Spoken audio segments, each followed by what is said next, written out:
에베소서 6장 1절에서 3절까지 말씀 찾았으면 저 여러분 합독하도록 하겠습니다. 에베소서 6장 1절에서 3절까지 말씀 찾으셨으면 여러분 합독하도록 하겠습니다. 시작. 자녀들아, 주 안에서 너희 부모에게 순종하라. 이것이 옳으니라. 내 아버지와 어머니를 공경하라. 이것은 약속이 있는 첫 계명이니 이로써 내가 잘되고 땅에서 장수하리라. 아멘. 하나님 감사합니다. 오늘도 생명의 진리의 말씀을 통해서 생명 되시고 길 되시고 진리 되신 예수 그리스도만을 바라보게 하시고 예수 그리스도만을 의존케 하시고 은혜를 더욱더 아는 자들 되게 하소서. 예수 그리스도만을 찬송케 되는 귀한 역사와 이들의 심중 가운데 있게 하여 주옵소서. 주님께서 그렇게 역사에 가시고 인도에 가시고 믿사오며 감사드리며 예수 그리스도의 이름으로 기도드리옵나이다. 아멘.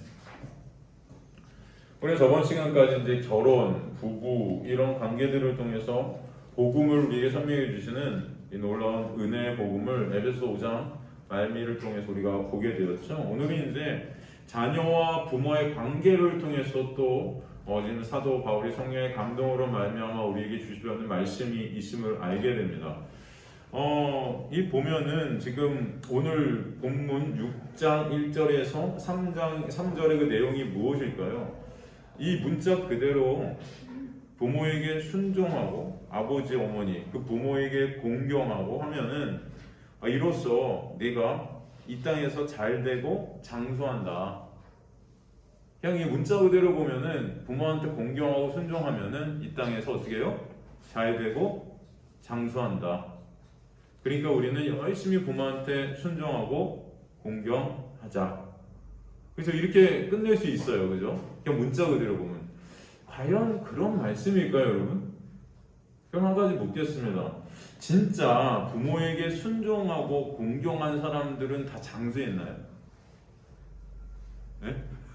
초대교회 성도들은 다 일찍이 저 감옥에 갇혀서 사자밤이 되고 일찍이 십자가에 달리고 사도들 보세요. 다 순교하고 전부 다 요절했어요. 이제 젊은 나이에. 이들은 그럼 부모한테 순종하고 부모한테 공경하는 거 아닌가요? 여러분 그런 말씀 아니겠죠. 지금도 마찬가지예요. 그죠? 부모한테 순종하고 공경하는 사람이 이 땅에서 잘되고 장수한다? 그건 이 세상 말이죠. 사실 이 세상에서 그렇게 살아야 이게 인과응보 권선진학 아닙니까? 이게 부모한테 잘해야 네가 잘 살고 복이 있는 거야. 뭐 이거 그냥 우리 주변에서 그냥 하는 말 아니에요, 여러분? 이게 성경 말씀이에요? 아니잖아요. 부모한테는 잘해야지, 그죠? 유교에도 나오고요, 불교에도 나오고 어디다 다 나오는 말씀이에요. 그냥 인간 사회에 나오는, 그죠? 그런 말씀은 아니겠죠. 이게 아니에요. 오늘 본문 말씀도 사실은 예수 그리스도의 그 놀라운 은혜를 보여주신 은혜의 말씀이 우리가 이제 본문 하나하나를 통해서 한 구절 한 구절, 한 단어를 통해서 보게 하실 줄 믿습니다. 그것이 뭔지 한번 오늘 말씀을 통해서 무엇을 우리에게 도대체 설명해 주시려는지 한번 보도록 하겠습니다. 1절 보니까 자녀들아, 주 안에서 너희 부모에게 순종하라. 이것이 옳으니라. 내 아버지 어머니를 공경하라. 이것은 약속 있는 첫 계명이로서 내가 잘되고 땅에서 장수한다. 1절만 보면은 자녀가 나오고 부모가 나와요. 그리고 순종이 나오고 옳다는 것이 나옵니다. 이 단어들을 먼저 원어로 한번 살펴보겠습니다. 원어로 자녀들아 라고 부르고 있는데 이 단어가 자녀라는 이 단어가 부모 자식 간의 이 세상의 육적인 그런 자녀를 사실 의미할 수도 있지만 이 성경에서 말하는 지금 이 문맥상의 이 자녀들아라는 이 헬라어는요, 그건 육적인 그런 자녀를 의미한 것이 아니에요. 이 단어를 살펴보면 하나님의 놀라운 은혜 안에서 태어나게 된 영적인 자녀를 의미하는 단어가 바로 이 자녀들이라는 헬라어예요. 이 헬라어 테크논이라는 헬라어를 썼습니다. 테크논. 이 테크논은요, 문자적인 뜻은 물론 아이, 자식 이런 뜻이 있지만 넓은 의미에서 이 단어는 구약에서 어떤 단어로 쓰였냐면 자손으로 쓰였어요. 자손. 씨. 여러분 씨, 세라, 자손. 한번 생각나는 게 있으시잖아요. 특히 신약에 와서 이 단어는 남자아이에게만 쓰입니다. 지금 여기서 자녀들아 있지만 아들들아가 더 맞는 거예요. 남자아이야 이런 뜻이에요. 아들아. 여러분 성경에서 아들이 의미하는 것, 남자가 의미하는 것, 여러분 뭔지 다 이해가 되시잖아요. 이제 우리가 계속 살펴왔잖아요. 그런 것들을. 그러니까 하나님께서 성경을 통해서 지칭하는 용어로 이 남자 아들은 바로 예수 그리스도로 말미암아 구원받게 된 하나님의 자녀들을 의미하죠. 그죠?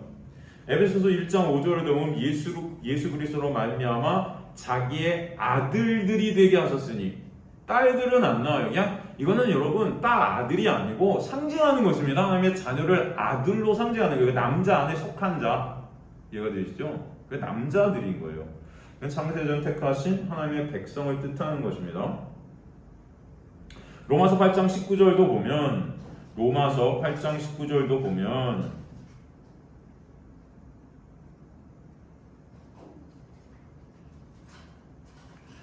피조물이 고대하는 바는 하나님의 아들들이 나타나는 것이다. 이게 됐어요. 하나님의 아들들, 그죠?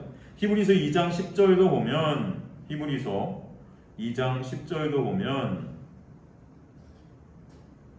그러므로 만물이 그를 위하고 또한 그로 말미암은 이가 많은 아들들을 이끌어 영광에 들어가게 하시는 일에 그들의 구원의 창시를 고난을 통하여 온전하게 하심이 합당하도다. 나오죠? 이게 다 테크논이라는 단어예요. 하나님의 자녀를 뜻하는 아들들입니다. 그래서 이 단어가 로마서 같은 경우에 보면 약속의 자녀로 썼어요. 약속의 자녀. 이 단어가 약속의 자녀로 쓰입니다. 로마서 9장 8절 보면,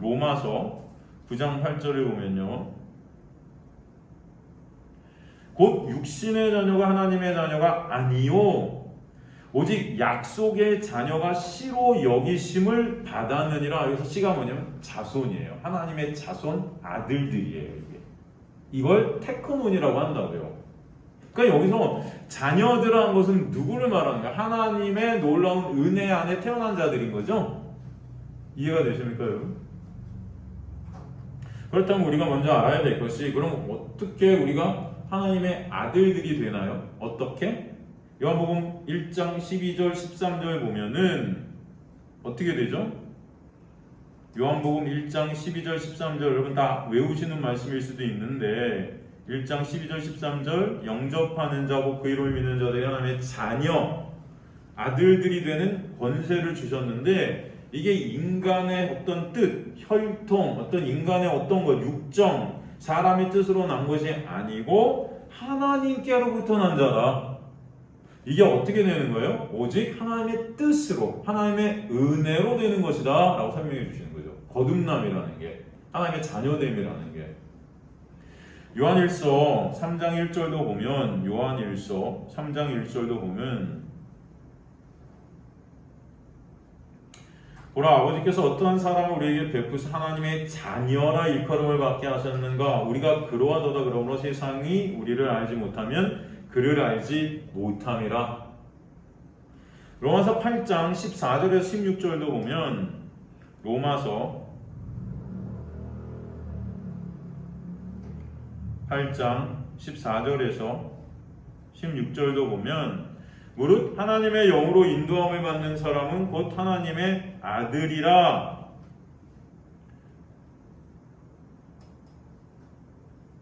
너희는 다시 무소하는 종의 영을 받지 아니하고 양자의 영을 받았으므로 우리가 아빠 아버지라고 부르짖느니라. 그죠? 그다음에 16절 성령이 친히 우리의 영과 더불어 우리가 하나님의 자녀인 것을 증언하시나니. 이렇게 되어 있단 말이죠. 이 로마서 8장은 이미 우리가 성경 공부 시간에 공부한 내용이죠. 사실은 로마서 8장 9절에서 11절을 보면, 로마서 8장 9절에서 11절을 보면, 만일 너희 속에 하나님의 영이 거하시면 너희가 육신에 있지 아니하고 영에 있나니 누구든지 그리스도의 영이 없으면 그리스도의 사람이 아니라, 또 그리스도께서 너희 안에 계시면 몸은 죄로 말미암아 죽은 것이나 영은 의로 말미암아 살아있는 것이니라. 이렇게 말씀하시죠.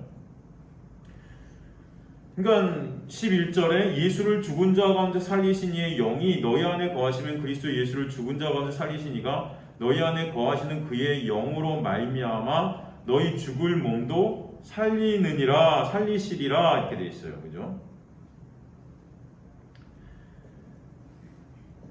여기 보면은 하나님의 영으로 인도함을 받는 자가 있다고 그러잖아요. 하나님의 영으로, 그죠? 하나님의 영으로 인도함을 받는 자가 그건 누구라고 그래요? 아들이라고 그러는 거예요. 그죠? 테크논, 이하로 하나님의 영으로 인도하는. 하나님의 영은 누구죠? 성령이죠.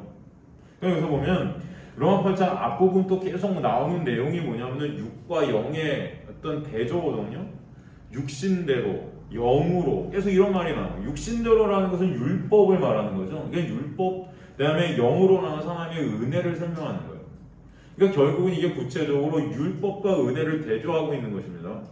쉬운 말로 하나님의 영, 즉 성령이 우리 안에 오셔서 우리를 인도해 가실 때 나타나는 현상이 무엇이냐?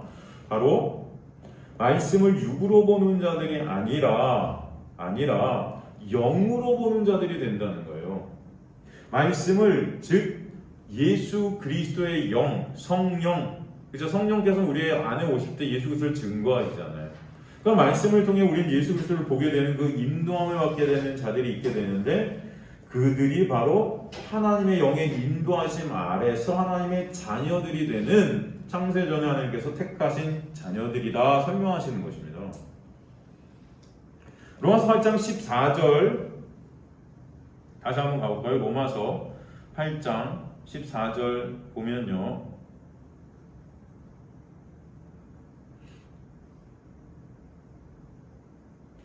무릇 하나님의 영으로 인도함을 받는 사람 곧 하나님의 아들이라 이렇게 되어 있는데 이게 지금 호소이 가로 푸뉴마티데오 아르곤타 후토이 휴스데오 에이신 이렇게 되어 있는데 이게 뭐냐면 직역을 하면 왜냐하면 하나님의 영으로 인도함을 받는 이 모든 사람들이 하나님의 아들이기 때문이다 이렇게 되어 있는 거거든요. 이 우리나라 성경에는 왜냐하면이 빠져 있습니다. 헬라 원문을 보면 왜냐하면이 들어있는데 이건 뭐냐면 13절에서 영이 몸의 행실, 그 나의 육을 죽이시는 이유가 무엇인가 하는 설명이거든요. 그렇게 인도함을 받는 자가 하나님께서 창세전에 택한 하나님의 아들이라는 거예요.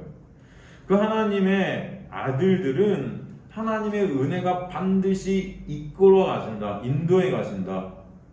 집 나간 둘째 아들이 다시 돌아오게 하시는 것도 하나님의 은혜 아닙니까? 그러기에 하나님의 아들들은 반드시 하나님의 영, 즉 성령께서 찾아내셔서 이끌어 가신다는 걸 말씀하시는 거예요. 그래서 하나님의 영으로 인도함을 받는다는 것의 또 다른 말은 하나님의 말씀을 통해 예수 그리스도를 보게 된다는 것입니다. 그래서 요한복음 6장 63절에 보면은 살리는 것은 영이니 육은 무익하니라. 내가 너희에게 이른 말은 영이요 생명이라. 그죠? 우리를 살릴 수 있는 것은 영이고 즉 성령인데 그것은 그리스도의 영이죠. 그러니까 육이라는 단어는 율법을 통해 내게 쌓는 것, 말씀 지킴, 말씀을 문자 그대로 보는 것을 의미하고 말씀 지킴, 율법 지킴이라는 육은 생명을 줄 수 없는 무익한 것이죠. 그러기에 내가 너에게 준 그 말, 즉 하나님의 말씀이 율법으로 그것을 지키라 준 것이 아니라 예수라는 생명, 내 말이 곧 생명이라 그러시잖아요. 그 생명을 보라고 준 거란 거예요. 그 하나님의 말씀으로 예수를 보고 알게 되는 자들이 생명 안에 있게 된 하나님의 테크논, 아들들이다. 여기서 인도함을 받는 아곤타이는 아고라 헬라어 현재 수동태 직설인데 이게 이끌어 데리고 오다예요. 모모의 지배를 받고 끌려가다 이런 뜻이에요. 이 단어가 신약 성경에 가장 많이 나온 곳이 사도행전 18장 12절 같은 경우 법정으로 사도 바울을 끌고 갔다. 그들을 잡아왔다. 또 예수 그리스도께서 끌려가시다 십자가로 이런 뜻에 다 이런 단어에 썼거든요. 이런 뜻 이곳에 그러니까 예수님과 예수의 은혜를 입은 성령께서 그 그 안에 있는 사도행전에서 제자들이 고난 가운데로 끌려갈 때 주로 쓰던 단어가 이 아곤타이라는 단어예요. 이것은 나라는 육이 가고 싶지 않은 길을 끌려갈 때 쓰는 단어예요. 내 육은 가고 싶지 않은데 가야만 되거든요. 이게 인간의 힘으로 갈 수 없는 그 길을 누가 끌고 가신다는 거예요? 하나님께서 끌고 가신다는 그런 말씀입니다. 그러니까 하나님의 말씀, 즉 그리스도의 영이 내 안에 들어오게 되면 내가 원치 않는, 내 육이 원치 않는 그 길로 나를 끌고 가신다는 거죠. 그렇게 가게 하시는 그 길이 곧 십자가의 길이죠. 내 육이 삭제당하는 그 십자가의 길에 동참케 하시는 거예요. 내 육의 삭제라는 것은 내 영광 쌓는, 내 의 쌓는, 내 행위로 내 가치를 갖다 챙기는 그 육의 가능성을 자꾸 끊어내신다는 것입니다. 이해가 되시죠? 내 힘과 내 노력으로 말씀 지켜서 그것으로 내 것으로 하나님 앞에 쓰려는 그 가능성들을 다 하나하나 삭제시켜 가신다는 거예요. 그럼 결국 우리가 하나님 앞에 쓸 수 있는 방법은 내 것이 아니고 누구의 것으로만, 예수가 하신 행위로만 쓸 수 있다는 것을 알게 하시는 거죠. 그래서 십자가에서 내가 쌓았던 그 나라는 우상, 그 의들이 다 삭제되는 바로 그 자들이 하나님의 아들들이다 말씀하시는 거예요. 주님께서 우리 안에 오시게 되면은 내가 원하는 것을 이루어지는 것이 복이 아니라 내가 원치 않는 자리로 나를 끌고 가시는 게 복임을 깨닫게 하신다.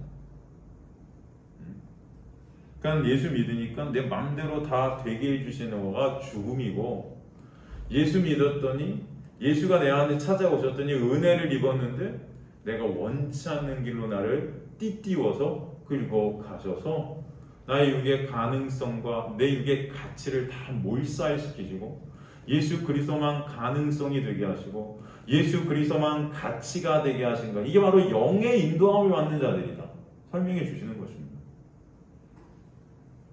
그래서 예수 안에서 자유케 되는 은혜가 있게 하시는 것이죠. 너희는 다시 무소하는 종의 영을 받지 않냐고 양자의 영을 받았으므로 우리가 아빠 아버지라 부르짖느니라 그랬어요.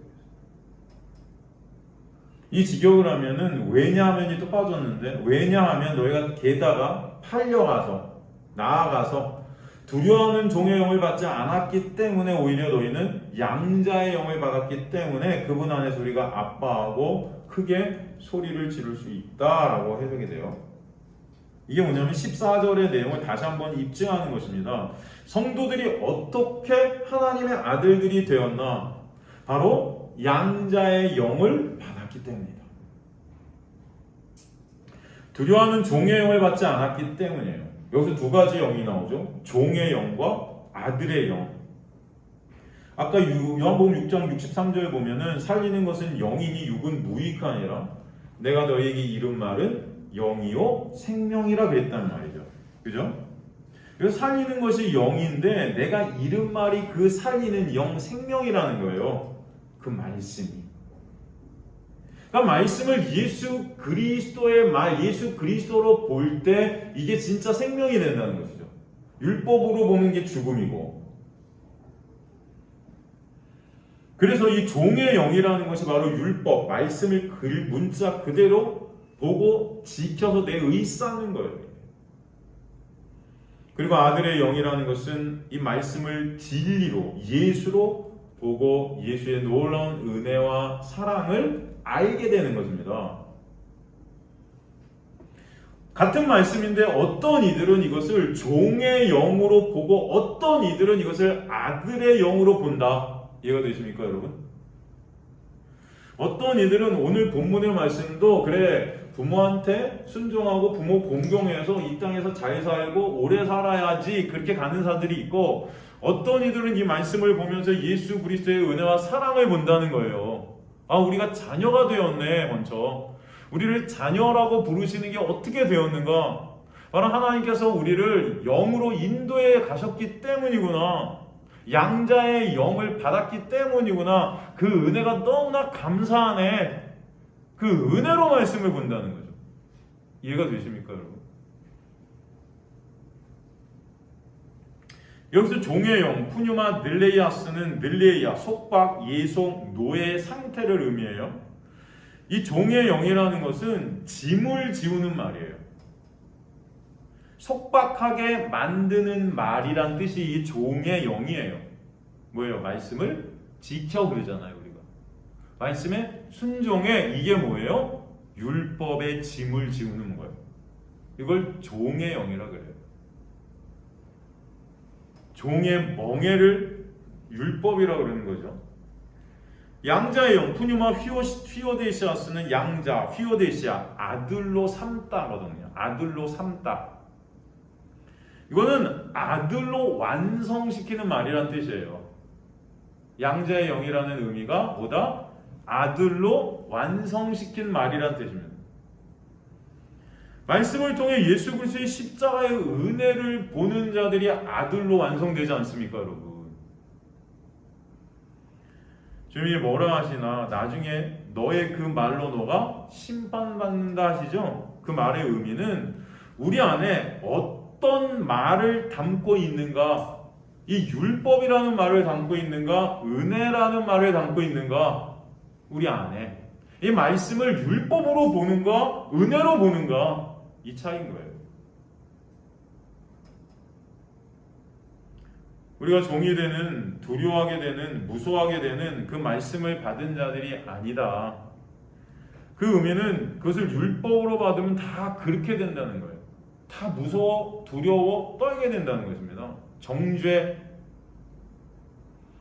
지켜야 되는데 죄인은 그것을 못 지키기 때문이에요. 그죠? 지킬 수 있습니까? 그래서 여러분이 율법을 주신 것을 지키라고 주신 게 아니라 그랬잖아요. 뭐라고 그랬어요? 죄를 깨닫게 하려 함이라. 아들로 창조되어지는 그 진리, 그 영, 그 말씀을 받은 자들이기 때문에 우리 안에서 이제 아빠, 아버지라 부르게 되는 거예요. 아빠가 뭐예요? 아람어, 하나님의 성전, 하나님의 집, 그죠? 이게 아빠예요. 아버지, 아부. 하나님의 성전이 바로 아빠예요, 여러분.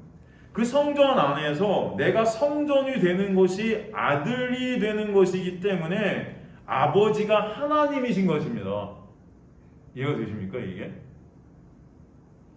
그 성전 되신 하나님께서 아부, 아빠, 아버지인 것을 우리가 말할 수 있게 되었다. 그 하나님의 집을 우리는 아버지라 부르는 거예요. 그 내 아버지가 되시는 것입니다. 내 안에 그 진리가, 그 말씀이 나를 아들로 낳게 하는 아버지, 그리고 그 아버지를 부르는 것입니다. 그리고 그 삶이 이제 이 땅에서는 고난으로, 내 육의 삭제이고 고난으로 감지되는 거예요. 다시 말하면 우리 안에 들어오신 그 영이 우리를 끌고 가는 것이 내 육의 삭제, 그 십자가라는 거예요. 거기서 예수 그리스도가 죽으셨잖아요. 나로. 그 십자가는 히브리서에 보면 영문 밖이죠. 영문 밖이라는 의미는 예루살렘 성 밖, 예루살렘이 의미하는 것이 뭐다? 율법주의. 그 본 율법주의의 온상 아닙니까? 대표 아닙니까? 성문 밖이라는 의미는 또 뭐냐면 흰놈의 골짜기라는 의미가 있다 그랬죠? 당시 예루살렘이 쓰레기장으로 썼던 것이 그 성문 밖이에요. 거기서 매일 쓰레기들을 어떻게 했어요? 불태웠단 말이에요. 그래서 흰놈의 골짜기라고 불렀었습니다. 이 흰놈의 골짜기가 상징하는 것은 지옥이죠. 사실 그러나 지옥이 그런 것이 아니라 그것은 율법주의가 쓰레기 취급하는 자들이 가는 곳이라는 의미예요. 여러분, 교회 전체가 율법주의로, 인본주의로 가득 찼는데 거기서 은혜를 얘기하면요, 쓰레기 취급받는다는 뜻이에요. 그렇지 않습니까? 사람들이 모여서 도덕과 윤리를 지키고 좋은 일을 하고 선한 행위를 통해서 말씀에 순종해서 말씀을 지켜서 좋은 세상을 만들고 이 발전시킬 수 있고, 그런 자들이 천국을 이 땅에서도 건설하고 그런 자들이 천국을 하늘나라로 가는 것인데, 거기서 인간의 그 행위가 아니다라고 다 인간의 행위를 무시하고 도덕 윤리, 인간의 행위, 인간의 어떤 말씀 지킴 이것으로 하나님 앞에 쓸 자가 없다고 하면은 여러분 율법주의자들은 열받는 거예요. 얘네가 말하는 그 은혜는 싸구려 은혜다 그렇게 말하는 것입니다. 값싼 은혜다. 그런 은혜는 없어. 그래서 우리가 여러분 쓰레기 취급받는 거예요. 은혜를 설명하면. 저 여러분이 믿는 것은 무엇입니까? 인간의 그 어떤 행위도 하나님 앞에 인정받을 수 있다 없다? 없다잖아요. 오직 예수께서 하신 그 행위만 인정받는 거잖아요. 그래서 우리는 그 예수께서 하신 십자가의 놀라운 은혜 앞에 엎드려질 수밖에 없는 자들이라는 거잖아요. 근데 이 세상에 신이 된 인간들은 그것을 갖다가 탐탁지 못하게 생각하는 거예요. 성령이 오시면 그 영문 밖으로 우리가 인도되어지는 것입니다. 그게 바로 십자가죠. 쓰레기 취급을 받게 되는 거예요. 내 육이 죽어가는 것입니다. 그 자체가 우리에겐 고난으로 감지될 것입니다.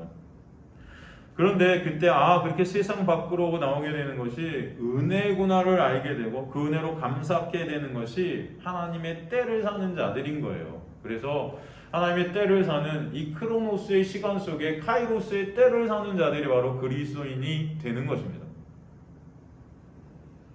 성령이 친히 우리의 영과 더불어 우리가 하나님의 자녀인 것을 증언하신다 그러잖아요. 성령이 친히, 이 친히는 바로 그 자신, 그 성령이 우리의 영 안에서 그 영이 바로 성령이 되신다. 그러니까 우리 안에 성령이 오시면 죽어있는 영, 그게 바로 우리였는데 그것이 영이 아니잖아요. 성령이 오시지 않으면 우린 영이 될 수 없잖아요. 그 영은 마리오 생명이다 그랬죠? 그러니까 우리는 성령이 오시기 전 영이 없는 영이 죽은 자들, 그것은 다른 말로 악령이라 그래요. 그것을 귀신이라고 하죠. 그것을 영이 없다 그래요. 영이 죽었다 그래요. 그런데 성령이 우리 안에 오시면 성령 안에서 우리가 영이 되게 하시는 거예요. 그 영이 생명이고 진리인 것입니다. 그래서 성령이 우리 안에 오심 자체가 우리가 산 영이 되게 하시는 하나님의 자녀가 되게 하시는 놀라운 역사라는 걸 설명해 주시는 거죠. 증거하시는 쉬마루 튀레오가 확증하다는 거예요. 확증적 증거. 우리가 말하는 창세 전에 하나님의 택하신 자녀라는 것이 확증되는 바로 그것이 뭐예요? 우리 안에 성령이 오시는 것이다. 설명하고 있는 거예요. 그 자녀가 바로 상속자 클레로노모스, 후계자 70인역에서 히브리어 요레시를 헬라어로 번역한 표현으로 재산에 대한 권한을 주다라는 의미를 담고 있다고 그랬죠? 유업이나 재산을 물려받는 자다. 여러분 제가 지금 설명해 드린 것이 다 자녀됨에 대한 거예요. 누가 자녀됨이냐? 이 성령으로 인도함을 받는 자. 그래서 자녀들아, 오늘 본문에서 자녀들아의 자녀들은 바로 성령이 오셔서 하나님의 놀라운 은혜로 하나님의 자녀가 된 자들. 성경에는 그 자손 이야기를 또 씨로 표현하잖아요. 씨 이야기. 씨, 체라. 이것을 후손, 자손, 아들이라 그러잖아요. 그 씨가 그런데 뭐지요? 곧 말씀이라 그래요. 너희가 거듭난 것이 썩어진 씨로 된 것이 아니라 썩지 아니할 씨로 된 것이 항상 있고 살아있는 하나님의 말씀이다. 그러니까 우리가 태어난 것이 말씀에서 태어났다는 거예요. 근데 어떤 말씀이요?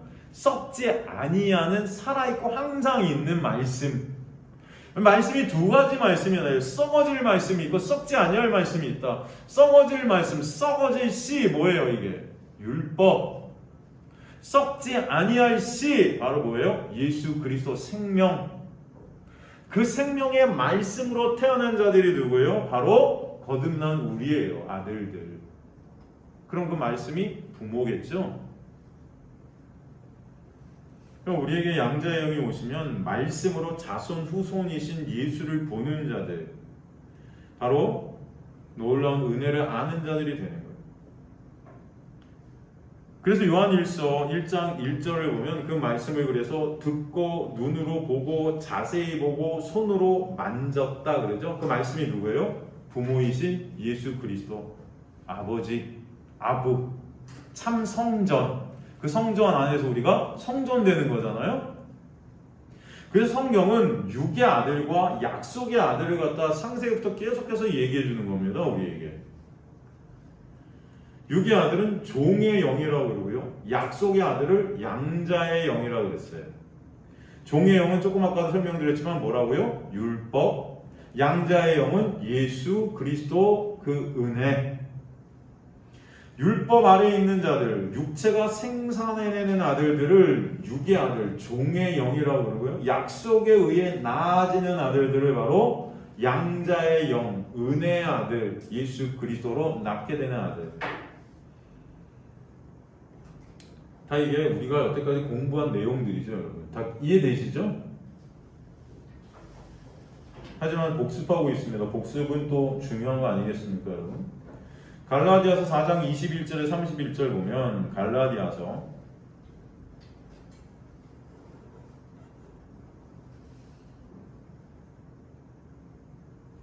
4장 21절에서 31절 보면 하갈과 사라 얘기가 나와요. 내게 말하라 율법 아래 있고자 하는 자들아 율법을 듣지 못하였느냐? 율법 아래 있고자 하는 자들이 나오죠. 이게 뭐예요? 무서워하는 종의 영을 받은 자들이죠. 그 율법 안 지키면 무서워서 그거라도 해야 살 것 같은 자들이 있어요. 무슨 말씀인지 이해가 됐어요?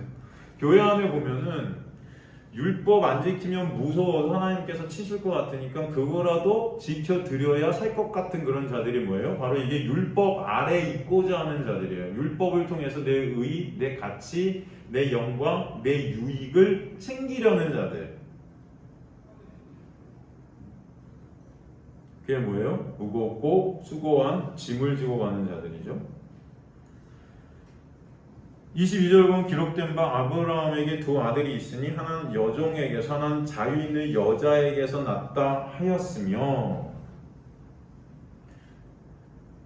여종에게서는 육체를 따라 낳고 자유 있는 여자에게서는 약속으로 말미암았느니라 이렇게 말씀해요. 그러니까 육체가 그 율법이 낳는 아들이 있고요. 약속에 의해 낳아지는 아들이 있다는 거죠. 그죠? 24절 보면 이것은 비유다 그러죠. 이 여자들은 두 언약이래요. 하나는 신의 산으로부터 종을 낳은 자니 곧 하갈이라 그러잖아요. 여러분 신의 산이 어떤 산이죠? 율법을 받은 산 아닙니까? 그죠? 그리고 25절에 보면은 이 하갈은 아라비아에 있는 신의 산으로서 지금 있는 예루살렘과 같은 곳이니 그래서 예루살렘을 갖다 율법의 총화라고 하는 거예요. 그가 그 자녀들과 더불어 종노릇하고 그 예루살렘이 그래서 율법을 상징하는 것입니다. 근데 26절에 보니까 오직 위에 있는 예루살렘은 자유자니 곧 우리 어머니라 이렇게 돼 있어요. 위에 있는 예루살렘 이게 어떤 예루살렘이에요? 약속으로 인해 있게 된 이 성도들을 뜻하는 거예요. 바로 이 성도들이 있게 되는 이 새 예루살렘 성. 이게 위에 있는 예루살렘 백성들 이들이 자유자래요. 근데 곧 우리 어머니다. 무슨 말이에요? 그 진리를 어머니라고 표현한 것입니다. 진리. 27절에 보면은 기록된 바 잉태하지 못한 자의 즐거워하라 삼고를 모르는 자의 소리질러 외치려 있는 홀로 사는 자의 자녀가 남편 있는 자의 자녀보다 많으니라. 이게 무슨 말씀이에요? 이게 왜 진리를 어머니라고 했는가 이유를 설명하는 거예요. 잉태하지 못한 자여 즐거워하라 상고를 모르는 자의 소리질러 외쳐라 홀로 사는 자의 자녀가 남편 있는 자의 자녀보다 많다. 뜬금없죠 여러분. 이거 제가 다 설명해 드린 건데 기억 안 나시죠? 갈라디아서 할 때. 이걸 문자적으로 보면은 지금 이사야서 49장에서 54장에 고난의 종이 이스라엘의 죄를 속죄하고 새로운 출애굽 즉 바벨론 포로로부터 이스라엘을 구원하고 잉태치 못한 어미 그 어미 예루살렘을 회복한다는 그런 단락에서 이것을 인용해 온 건데 바울은 이 예언이 예수 그리스도를 통해 성취되었다고 보는 거죠. 잉태치 못한 자는 바로 바벨론 포로 시대 이스라엘의 남은 자들을 의미해요. 이스라엘의 남은 자들. 그러니까 내 자손은 열방을 얻으면은 이방인 성도가 여기에 포함될 것을 말하는 거죠. 그래서 이사야서 54장 3절은 이스라엘의 남은 자를 통해 숫자가 늘어날 것을 예언하죠. 그러나 바울은 여기서 자유한 사라를 통해 율법의 종노릇을 하지 않는 많은 자유자가 나올 것을 그렇게 의미하고 있는 것이, 이것을 제가 로마서를 통해서 쉽게 풀자면 이것은 무슨 말이냐면, 이건 이제 어떤 문자적인 표현이고 해석이고, 이 로마서 7장에 가보면 여러분 첫째 남편이 나와요. 그죠? 그 첫째 남편은 사실 어떤 남편이죠? 진짜 남편인가요? 가짜 남편인가요? 로마서 7장에 나오는 첫 번째 남편이 진짜인가요? 가짜인가요? 가짜예요. 그것은 율법이라는 남편이에요. 그죠? 율법이라는 남편. 이 남편은 가짜예요. 진짜가 아니에요. 근데 우리가 진짜로 그렇게 믿고 살고 있는 거죠. 그 율법의 남편과 음행에서 낳는 자식들을 갖다가 뭐라고 하냐면 율법의 행위, 인간의 의, 뭐 이런 자식들이 나아져요. 그죠? 그런 가짜와 살다가 진짜 하나님의 놀라운 은혜가 임하게 되면 우리가 무엇을 알게 되냐면은, 나는 이 남편을 나라는 우상을 위한 가짜로 삼고 살았구나를 알게 되는 거예요. 그렇게 진짜 남편이 필요한 자가 되게 하시는 거죠. 그 남편에게 가는 과정 중에 그들은 가짜 남편과 이제 분리되어지게 됩니다. 그죠? 분리되어지게 돼요. 이제는 그 행위, 즉 인간의 의라는 것들을 더 이상 하나님 앞에 내세울 것이 없음을 알게 되는 그런 분리된 자가 돼요, 남편과. 그게 뭐예요? 홀로 된 자예요. 그 홀로 된 자가 그런데 진짜 남편을 만나서 참 아들들을 낳게 된다는 거죠? 이해가 되세요? 사도 바울은 그 얘기하고 있는 거예요, 지금. 가짜 남편 율법과 진짜 남편 예수.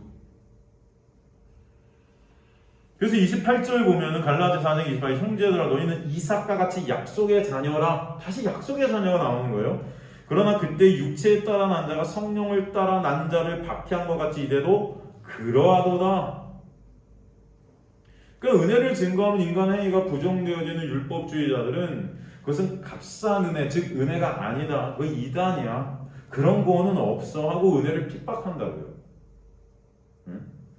약속의 자녀들은 그래서 핍박받게 되어 있고 약하게 되어 있고 이 땅에서 굉장히 찌질이 같은 그런 거짓 나사로 같은 모습으로 살게 되어 있는 거예요.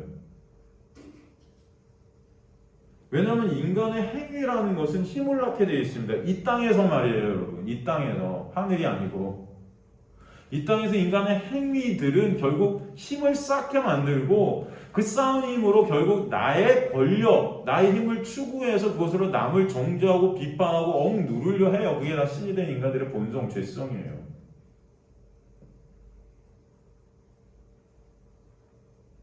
그래서 인간의 행위로 낳는 그 의라는 것은 이 세상에서는 인간들의 가장 강력한 무기예요. 무기. 그것이 인간에게 힘이라는 것입니다.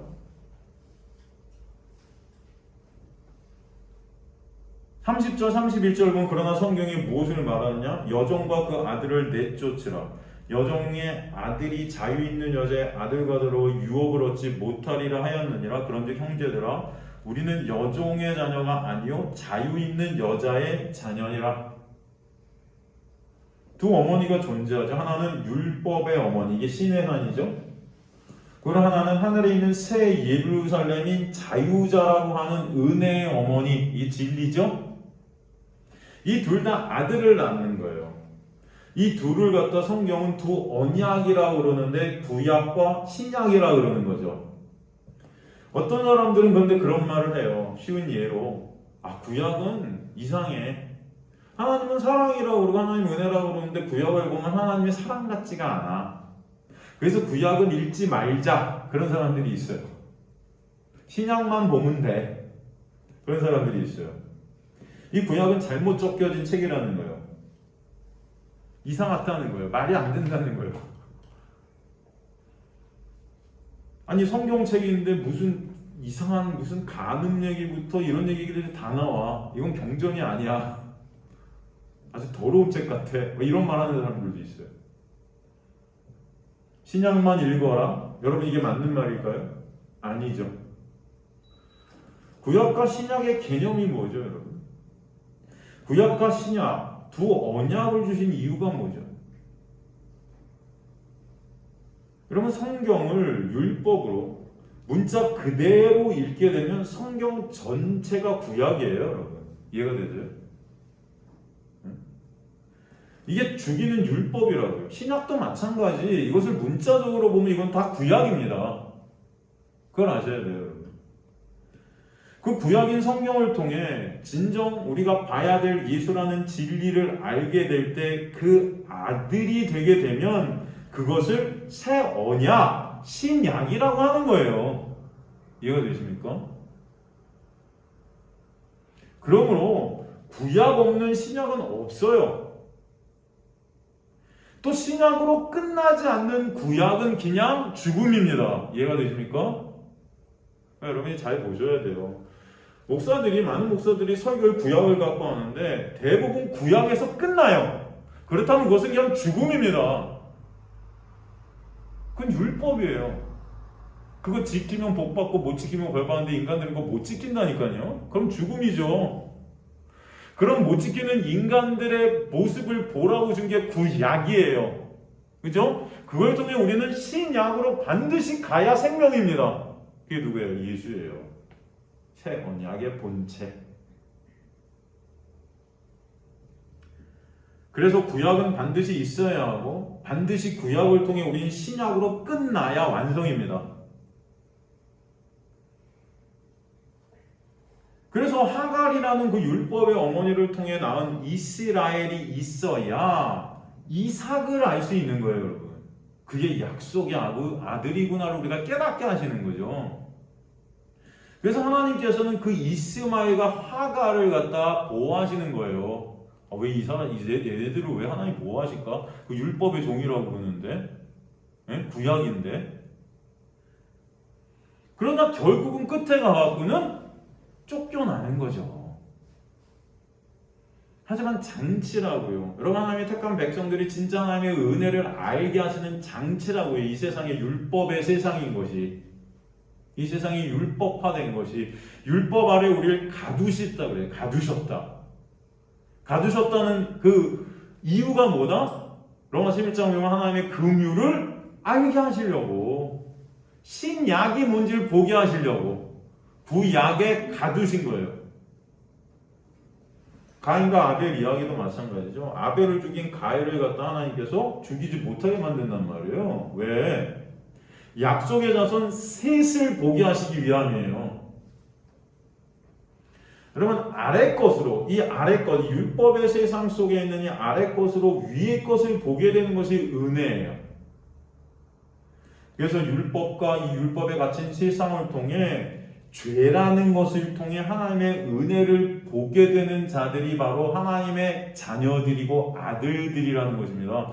죄에서 끝나면 그냥 죽음이에요. 그러나 우리는 매 순간순간 죄만을 생산해내는데 이 모든 것들을 통해서 하늘의 것을 보게 되는 자들이 아들들이다. 이해가 되십니까? 여러분 그 의미를 아셨으면 좋겠어요. 그러니까 다윗이 간음하고 살인했다? 이 나쁜 놈의 새끼 이게 아니고 우리가 다윗이라고요. 우리가 그런 자들인데 하나님은 그 장치들을 통해서 예수 그리스도라는 보혈의 공로만을 붙잡게 하시는 거라고요. 그게 은혜고 하나님의 합한 자, 하나님을 드러내고 긍휼을 드러내는 하나님만 영광 받으시게 되는 아들들이라고요. 그 자가.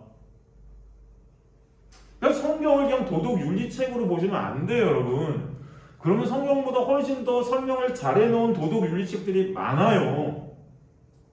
헷갈리잖아요. 성경은 구약 읽어보면 말도 안 되는 부분들이 많이 이게 다 예수 설명하는 거지 도덕 윤리를 설명하는 책이 아니기 때문에 여러분이 헷갈리는 거예요. 이것은 다 또 문자적으로 보니까 가다가 막히는 거예요. 여러분 성경 가다가 읽다가 막히지 않아요?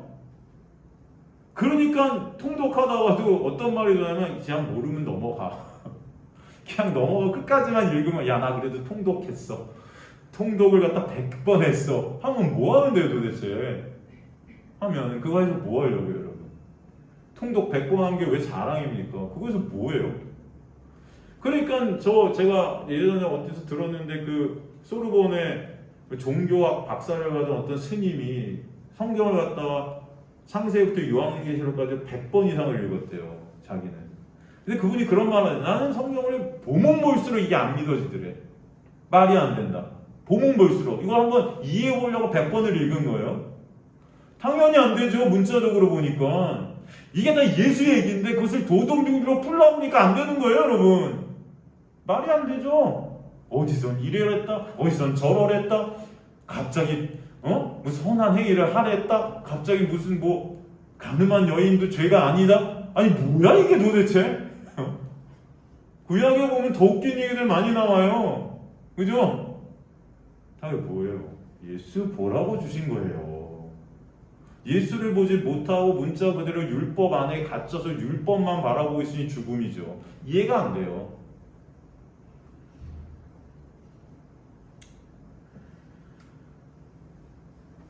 하나님의 자녀들은요 이스마엘을 통해 이삭을 보는 거예요. 진짜 열매, 살아있는 씨가 가진 열매를 맺게 해주시는 거예요. 그 은혜가 임하지 않으면 그저 우리는 육체 아래서 율법 아래에서 정죄받고 죽는 자인 것입니다.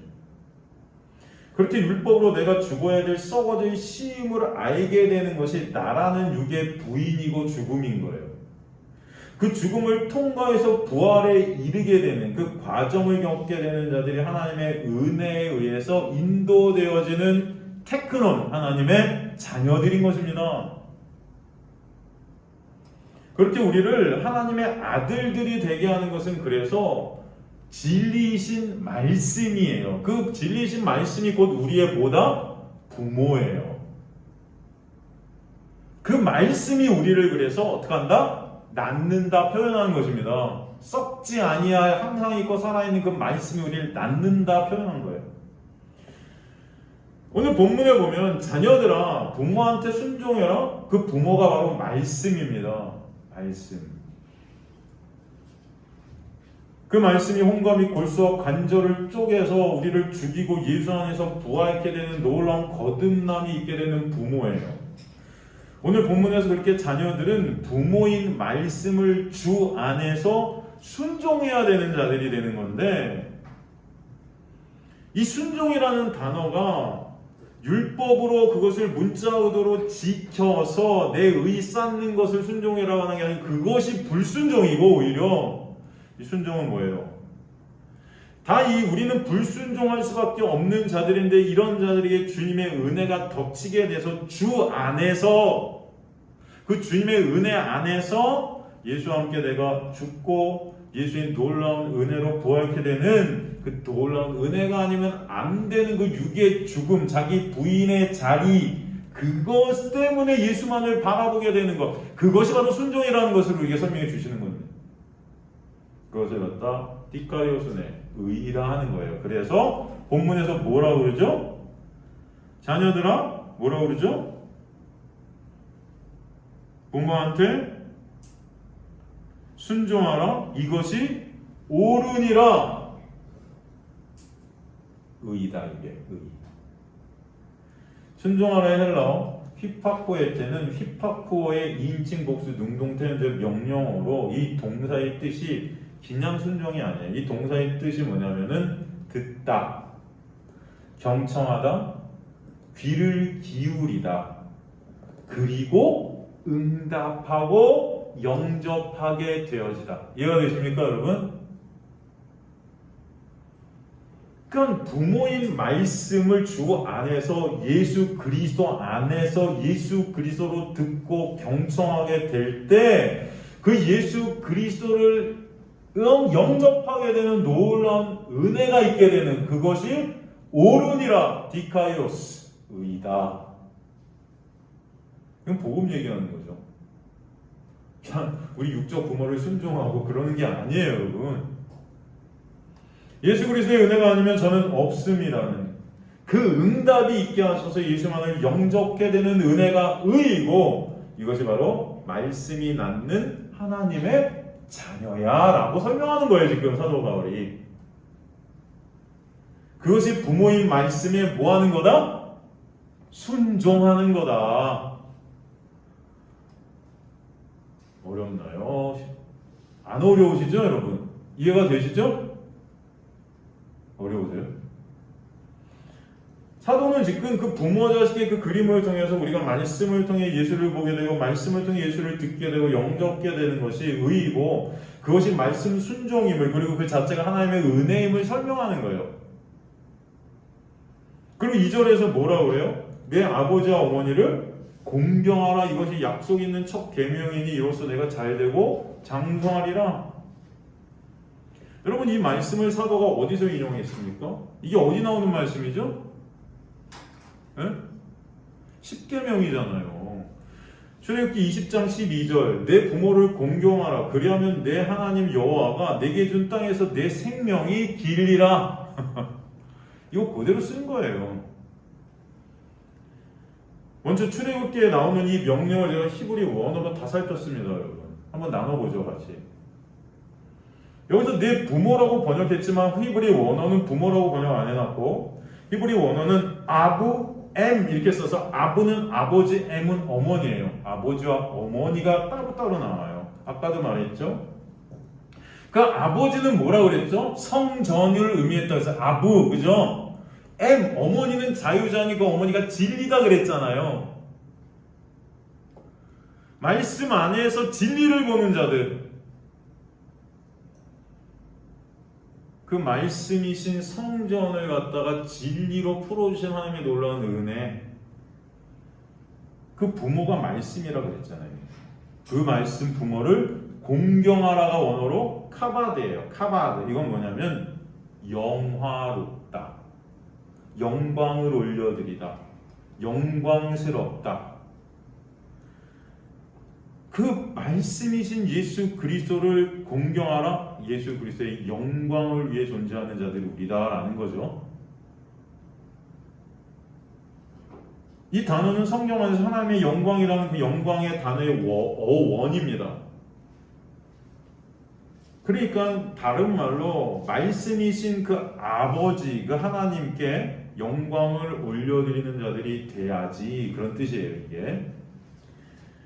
그 은혜를 알게 되어 주님만 찬송받으시는 자리로 가게 되는 게 하나님의 놀라운 은혜 아닙니까? 죄된 인간은 내 영광만을 위한 자들인데 말씀을 통해 그런 나를 십자가에서 그 나라는 육을 삭제시키신 예수 그리스도의 은혜를 알게 될 때 진정 마음속 깊은 곳에서 찬송과 찬양, 즉 영광이 드려지게 하시는 거잖아요. 이게 복음의 능력 아닙니까, 여러분? 그렇게 되는 것이 바로 내 생명이 긴 거야. 그런 뜻이에요, 여러분. 여기서 내 생명, 아메카, 이게 욤의 복수형인데 이 욤의 그 2인칭 남수, 단수, 접미사가 첨가된 말로 너의 날들, 너의 날들이라고 직역할 수 있어요. 너의 날들이 길리라. 그래서 영어 성경에는 your days 이렇게 번역을 해놨습니다. 근데 여기서 우리가 진짜 알아야 될 욤이라는 이 보통 날이라고 해석을 번역을 해놓는 이 단어는 이 날이라는 이 단어 해석이 참 불쌍한 해석이에요. 이거 그런 뜻이 아니고 이 날이라는 이 단어는 원래 뜻이 빛이 비춰지는 기간을 말하는 거예요.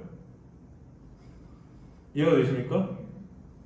우리가 날이라고 보통 이렇게 번역을 해놨지만 이 정확한 뜻이 뭐냐면 빛이 있는 동안의 그 시간을 말하는 게 욤이에요. 그러면 여러분 이제 이해가 되실 거예요. 여러분 빛이 상징하는 게 뭡니까? 하나님의 놀라운 역사고 은혜고 하나님의 시간인 거예요. 생명인 거죠. 하나님은 빛이시라 그러잖아요. 하나님 안에 거하게 된 걸 말하는 거예요. 이게 내 생명인 거예요. 여기서 표현한 이 아메카, 요메 복수용, 이건 뭐예요? 다른 말로 네 날들이 길리라. 이건 뭐예요? 네가 진짜 생명 안에 있게 되었는데 그게 길다는 거예요.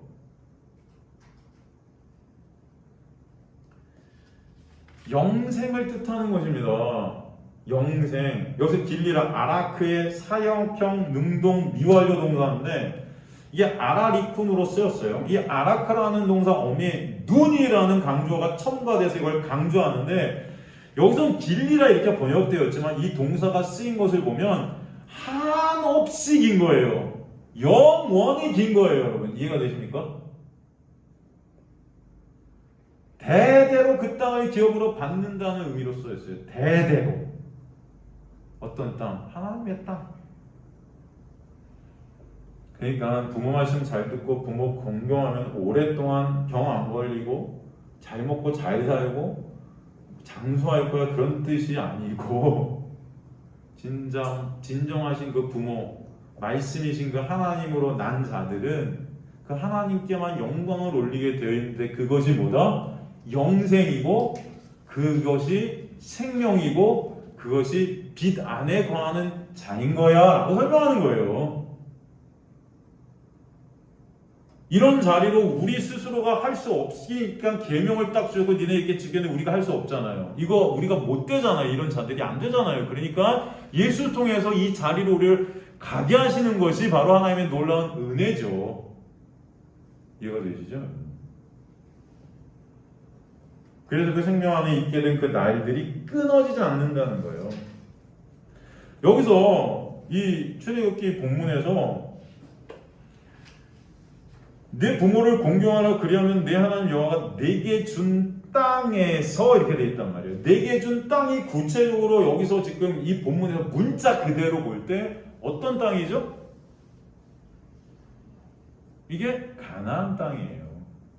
여러분 가나안 땅이 상징하는 게 뭡니까? 에? 천국 아니에요? 천국. 가나안 땅은 바로 천국이잖아요. 이스라엘 백성을 출애굽했을 때 그 애굽이 세상이고 출애굽해서 광야에 있는 그 광야를 사도행전에 보면 교회라고 그러잖아요. 구원받는 자들이 이 땅을 갖다 산다고요. 그리고 결국 가는 곳이 가나안이라고요. 가나안은 뭘 의미해? 천국을 의미한다고요. 그죠? 하나님의 나라, 곧 예수 안에 거하게 되는 그 놀라운 은혜, 하나님의 나라가 곧 예수 아닙니까?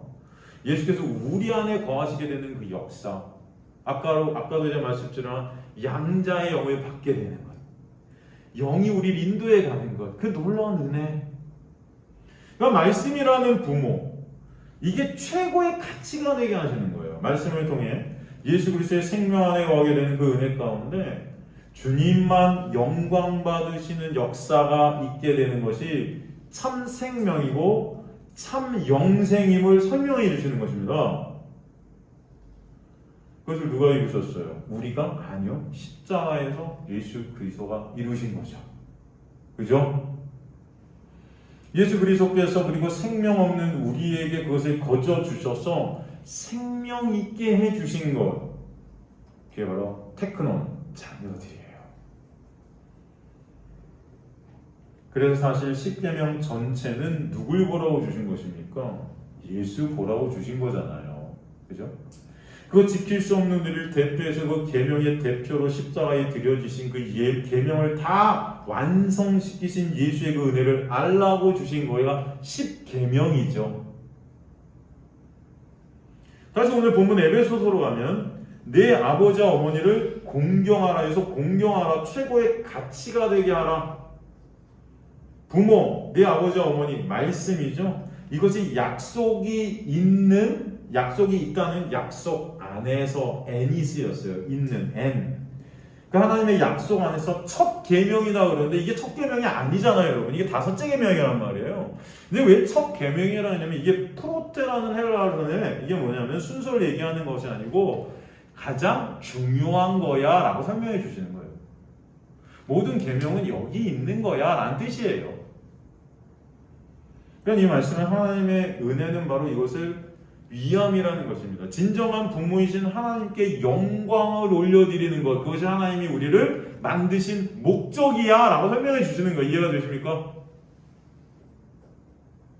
하나님만 가치가 되게 이끌어 가신다. 하나님만 가치 되게. 그러기 위해 계명을 주셨고 그 계명으로 하나님의 은혜를 아는 도구가 되게 해주시는 거예요. 그 계명이 가장 중요한 계명이 뭐냐면은 이 부모 자식 간의 이 계명을 통해서 알게 해주신 그 은혜라는 것입니다. 그래서 오늘 본문의 에베소서 6장 2절의 말씀은 출애굽기 10계명 제5계명의 말씀과 사실 동일해요. 3절에 보면 오늘 본문 에베소서 6장 3절 이는 내가 잘 되고 땅에서 장수하리라. 아까 말씀 똑같잖아요. 잘 되고 유기노마에 헬라어로 이렇게 썼단 말이죠. 유 뭐냐면 선을 행하다, 올바로 행하다, 선을 행한다, 기노마이 선을 행하게 되게 하신다. 이거 제가 이제 한국말이 진짜 어쩔 땐 너무 딸리는데, 그러니까 선을 행하는 자가 되게 하시겠다. 선이 뭐예요? 여러분, 의. 피조물이 피조물의 자리, 창조주는 창조주래. 피조물은 그 창조주의 놀라운 은혜의 공급하심만으로 살아가는 거예요. 예수 그리스도만을 바라보게 하시고 의존케 되는 그 의가 있게 하시겠다. 이게 잘 되는 거라고요, 여러분.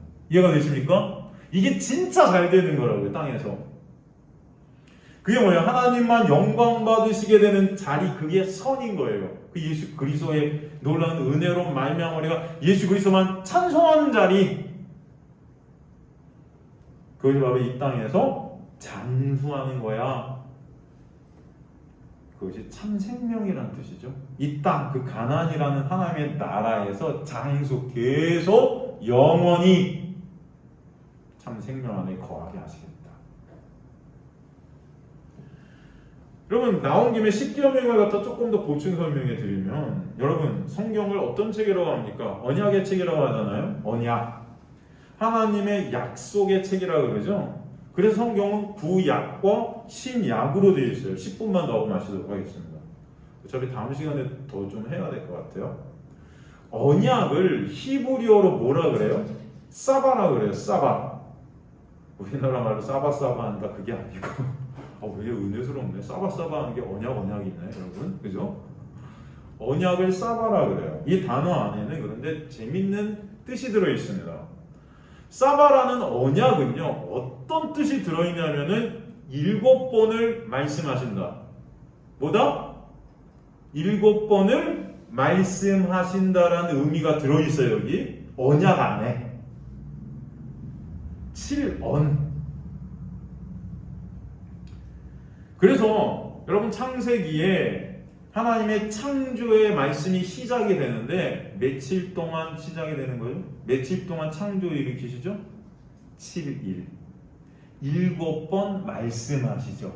이게 언약의 시작이에요. 그 마지막 7일째 어떻게 하시죠? 하나님이 안식하시죠. 그래서 이 7이라는 숫자는 안식, 완성, 완전의 의미다. 제가 그런 말씀 드린 적 많죠? 그래서 여러분, 하나님께서는 이 7이라는 약속, 언약, 사바를 갖다 7번을 말씀하심으로써 언약을 갖다, 약속을 갖다 창세기에서 떡하니 시작하셨어요. 그죠? 그리고 이 7이라는 이 7번 말씀하신 그 약속을 어디서 완성하시는가? 어디서 완성하세요? 십자가. 그래서 거기 예수 그리스도의 가상 7언이 나오죠. 이해가 되십니까? 그 가상 7언의 마지막 예수님의 말씀이 뭐예요? 내가 다 이루었다. 이것을 창세기로 풀면 안식. 여러분, 그래 성경의 모든 것들은 다 예수 얘기하는 거지. 그냥 우리는 창세기 1장 하나님 6일 동안 창조하고 7대 안식하셨어. 하나님 창조하셨다. 그 창조하기 위해서 그 창조론과 진해론과 싸우려는 책이 아니에요, 여러분. 이해가 되십니까? 여기서 중요한 것은, 진짜 중요한 것은, 물론 하나님이 세상을 창조하셨죠. 하지만 하나님은 이 모든 것들, 이 땅의 것들을 통해서 누구 보는 예수라는 그 놀라운 언약의 완성을 보여주시는 것입니다. 이미 이것을 시작으로 하셔서. 이해가 되십니까? 그게 중요하다고요. 하나님이 뭘 우리에게 보여주시려는 그 목적이 중요하죠, 여러분. 그 목적 바뀐 것을 우리는 자꾸 따진단 말입니다. 문자적으로 보니까. 그 십자가는 그래서 뭐라고 그래요? 스타로스라고 하잖아요. 그걸 뭐라고 해요? 약속의 기둥이다 그러는 거예요. 십자가가. 뭐의 기둥이다? 약속의 기둥이다. 그 십자가는요, 예수라는 육의 삭제, 그 안에 사실 우리도 삭제시키시는 거죠. 내가 그리스도와 함께 십자가에 못 박혀 죽었나니. 그 십자가에서 하나님 백성이 육을 죽이시고 참 생명으로 새롭게 부활시키시잖아요. 거기서 예수를 죽이신 것은 하나님의 은혜를 설명해 주시는 거죠. 예수라는 육을 죽이심으로 말미암아. 이것은 무엇을 뜻하느냐? 인간들은 신이 되어서 다 내 것을 인간의 노력과 그 시도들을 갖다 가지고 하나님 앞에 오려고 하는데, 그 십자가라는 것은 그 시도들을 다 어떻게 해요? 삭제시키는 거예요. 그것을 자기 부인이라고 그런단 말이에요. 나는 절대 내가 한 어떤 말씀 지킴, 율법 지킴 내 행위로 하나님 앞에 설 수 없는 그런 죄 덩어리구나. 그런 나는 십자가에서 죽을 수밖에 없구나가 십자가를 통해 보여지는 거예요. 그래서 예수 그리스도의 놀라운 은혜, 그 아들을 선물로 주셔서 우리를 살리게 하시는 놀라운 역사, 은혜를 설명해 주시는 거죠. 그래서 우리는 그것을 문자적으로는 보면 안 돼요, 여러분. 창조의 말씀도 그냥 문자적으로 보면은 그 안에 이미 십자가와 은혜는 우리는 발견 못하죠. 하지만 하나님의 놀라운 은혜를 보면 이 7번의 말씀, 이 사바를 통해서 우리는 완성의 십자가를 본단 말입니다. 이게 중요한 거예요. 그리고 그 약속, 즉 하나님의 은혜를 계속 말씀을 통해 또 설명해 가시죠. 야곱의 12아들을 주신단 말이에요. 그 12아들을 애굽으로 들려보내셔요. 애굽으로 다 끌어넣으시잖아요. 그죠? 애굽 종살이하게. 그때 그들이 몇 명이 들어갑니까, 애굽으로? 몇 명이 들어가죠, 여러분? 70명이 들어간단 말이에요. 그죠? 창세기 46장 27절 보면은, 창세기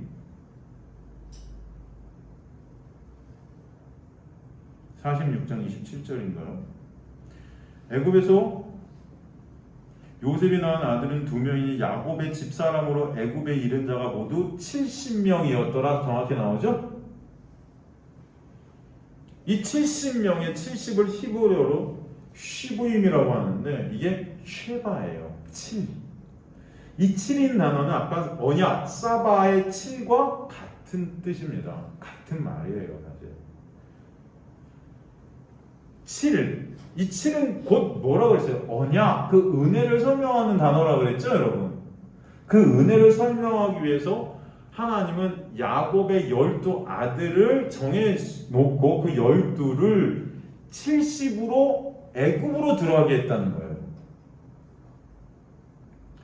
70 안에는 어떤 의미가 들어있냐면 7이 뭐예요? 70이 뭐 곱하기 뭐가 70입니까? 7 곱하기 10이죠. 나중에 그 70은 10계명을 받게 되잖아요. 그걸 10계명이라고 한단 말이에요. 그 10계명을 받은 그 열로 7을 알게 해주시는 자예요. 어렵나? 저도 어쨌든 설명하면서 이게 어려운가 쉬운가 여러분 이해가 되시나 안 되시나? 즉 쉬운 말로 율법이라는 10계명을 통해 7이라는 언약, 그 은혜를 아는 자들이 누구예요? 하나님의 아들들 12인 거예요. 그래서 나중에 광야로 나왔을 때 야곱의 12아들이 애굽으로 들어갔다가 나왔을 때 12지파를 이루는 것입니다. 그게 뭐냐? 하나님의 백성들을 뜻하는 거. 그게 뭐예요? 10으로 7을 아는 자들. 그걸 12라고 그래요. 그래서 12사도 12지파, 그죠? 다들 하나님의 백성들. 12 곱하기 12 144 14만 4천. 그래서 이렇게 계시록에 144 곱하기 1000이라는 완전수를 더해서 하나님의 백성들을 뜻하는 단어를 나중에 계시록에 그렇게 쓴단 말이죠. 이해가 되시죠, 여러분? 다 혹시 안 되시면 다시 설명합니다. 여기 계신 분들이 더 집에선 이해되세요? 집에선 이해되세요? 여기서 들으셔야 아마 이해가 될 거예요. 아마 그냥 조금 한번 놓치면 이게 뭔 말이야? 갑자기 7이 왜 나와? 70은 또 왜 나와? 그러실 수도 있을 것 같은데, 그래서 하나님은 그런 그들을 다시 출애굽시키셔서 시내산에서 뭘 주세요? 10을 주시는 거예요. 그걸 10계명이라고 했죠? 그 10을 7로 알면 그게 12지파인 거예요. 하나님의 택하신 성도. 그래서 7과 10은 같은 개념입니다. 이해가 되십니까? 7과 10은 그래서 성경에서 안식, 온전, 완전, 완성의 뜻이에요. 응? 10으로 7을 안 자들은 그래서 성경에서 계속 나오는 단어가 70장로, 출애굽기 보면 70장로들을 데리고 섰다, 70장로들을 끌고 갔다, 이런 얘기들이 계속 나오는데, 이게 뭐예요? 10으로 7을 알게 된 자들을 70장로, 장로는 뭐예요? 어린아이의 반대, 하나님의 놀라운 은혜를 아는 자들을 뜻해요. 그래서 출애굽기 24장 1절에도 70장로가 나오고 계속 70장로가 계속 등장하는 겁니다. 성경 전체 70이라는 숫자와 함께. 그리고 하나님은 그 10을 갖다가 5와 5로 나눠서 주신단 말이에요. 출애굽기 20장 30절에 17절 보면 10계명이 나오죠. 앞에 5와 뒤에 5가 나와요. 10계명은 그래서 5로 잘라집니다. 앞에 5, 이것은 인간의 이성으로, 인간의 행위로, 인간의 그 어떤 것으로도 행할 수도, 감지할 수도, 이해할 수도 없는 5예요. 그래서 10계명 앞에 5를 떡하니 1, 2, 3, 4, 5까지 딱 주신 거예요. 그리고 그것을 갖다가 설명해 주시죠. 이게 5계명이야. 1계명부터 5계명. 그런데 재미있는 부분이 뭐죠? 그 5의 다음 6부터 10의 5는 설명을 해줘요, 안 해줘요? 그냥 명령 딱 때리고 설명 안 해주세요. 그죠? 왜요? 왜일까요?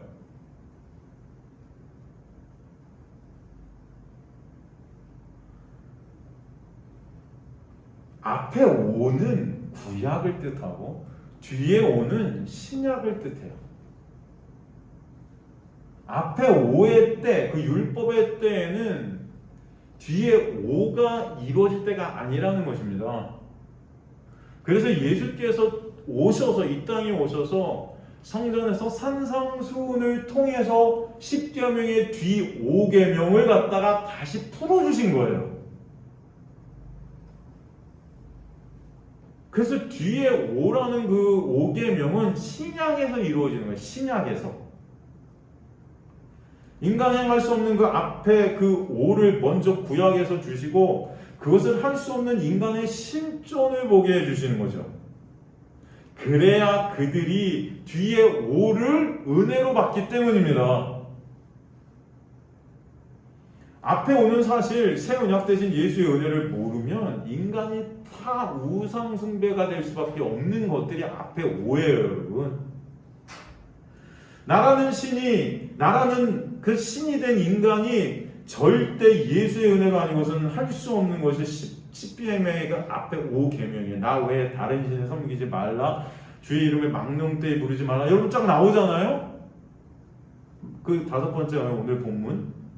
부모를 공경하고 순종하고, 그죠?